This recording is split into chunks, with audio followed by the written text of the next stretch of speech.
Assalamualaikum warahmatullahi wabarakatuh. Perkenalkan, nama saya Rana Ferizi dengan NIM 333220099. Di sini saya akan mengerjakan tugas mingguan pada praktikum statistika di UI.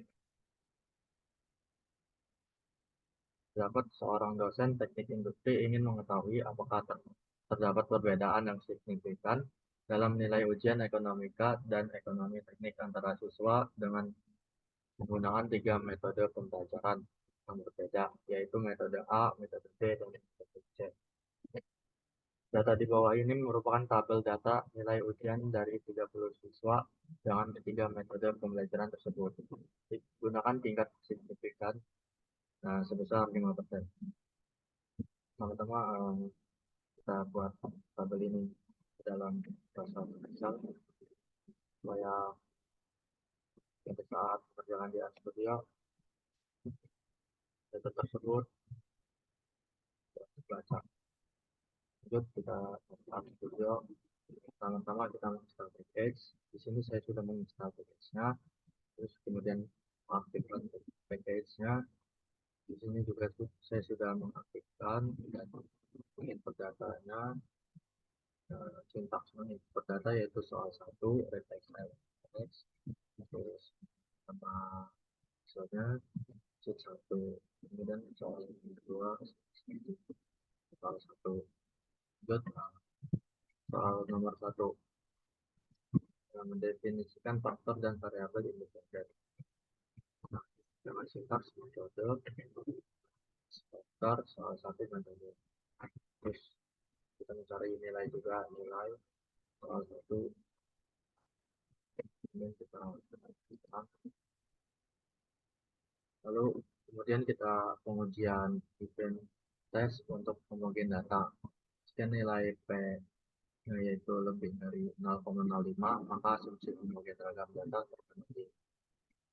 Sintaksnya equivalence tes nilai koma metode. Dan di sini terdapat nilai P nya itu 0,4834. Kemudian pemeriksaan normalisasi data dengan uji Shapiro. Jika nilai P-nya lebih besar dari 0,05, maka asumsi kenormalan dapat terpenuhi. Di Shapiro tes soal 1 nilai. Kemudian sekarang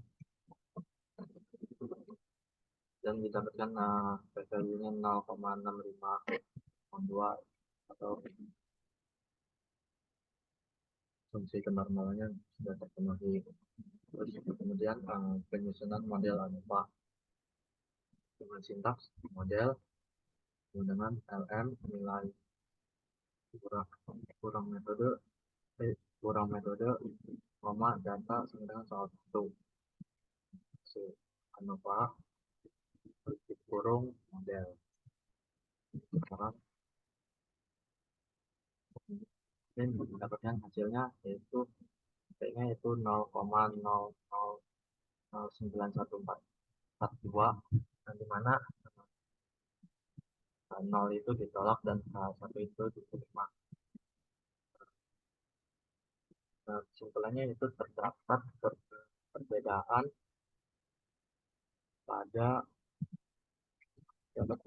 yang signifikan dalam ujian ekonomika dan ekonomi teknik antara siswa dengan menggunakan tiga metode pembelajaran yang berbeda, yaitu metode A, metode B, dan metode C.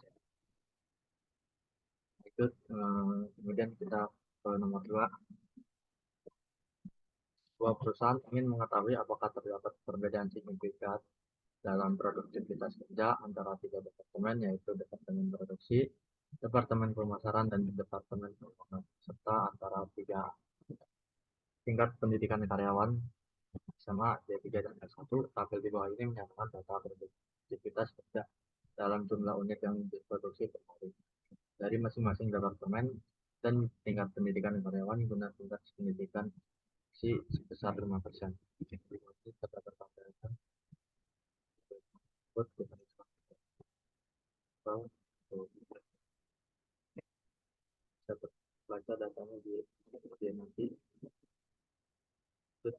satu dua contohnya soal nomor dua itu pertama kita mendefinisikan faktor dan variabel variabel independen.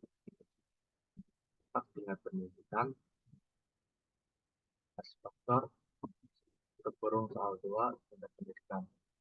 Nah, terus yang keduanya itu departemen faktor dan soal dua departemen dan produktivitas kerja soal dua produktivitas kerja. Kemudian kemarin kemudian kita pengujian mungkin tes untuk mungkin dalam data jika nilai P-nya itu lebih dari 0,05 maka asumsi homogen dalam data terkunci. Sintaksnya sebagai berikut, yaitu peran dan didapatkan yaitu 0,9417. Nah,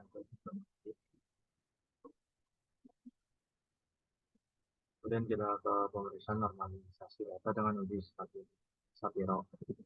Jika nilai Shapiro ini dari 0,05 maka asumsi kenormalan dapat terpenuhi dengan sintaks Shapiro test soal 2 produktivitas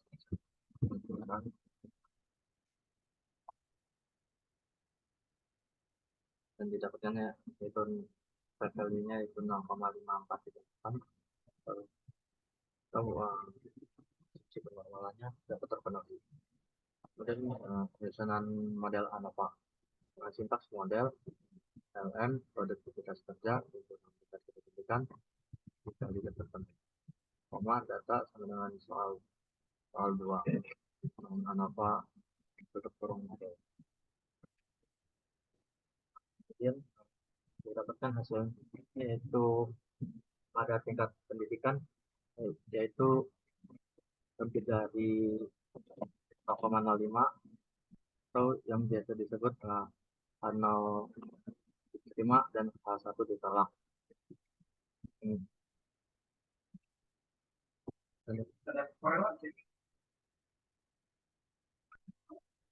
Pendidikan terdapat perbedaan signifikan pada tingkat pendidikan dengan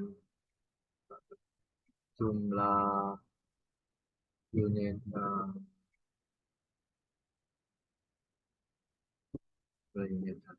terus departemen itu yang dihasilkannya itu 5,216 atau lebih dari value-nya lebih dari 0,05 itu H0 diterima dan H1 ditolak. Dan terdapat perbedaan signifikan antara departemen dan produktivitas jumlah produktivitas kerjanya.